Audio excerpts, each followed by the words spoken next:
නිසල්මනේ ගලාගෙන යන ගංගාවක් දිහා ඔබ කවදා හරිම නිහඬවම බලාගෙන ඉඳලා තියෙනවද?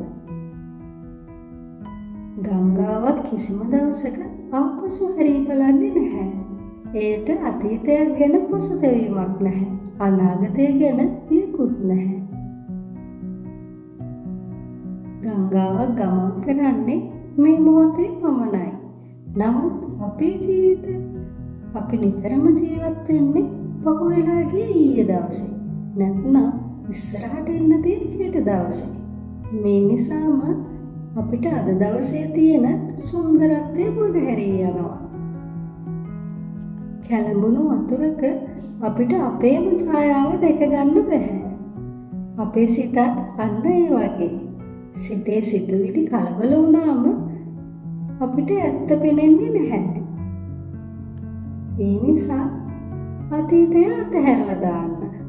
අනාගතය ගැන සිතේ තියෙන බර පිමින් තියන්න. මේ වර්තමාන මොහොතට එන්න. ගැඹුරු හුස්මක් ගන්න. එය සෙමින් පිට කරන්න. නිසංසල ගංගාවක් වගේ නිදහසේ ගලාගෙන යන්න. සිත නිදහස් කරගන්න. සැනසීම ළඟා කරගන්න. අපිත් එක්ක දිගටම රැඳී ඉන්න. එහෙනම් සුබ දවසක් ඔයාට.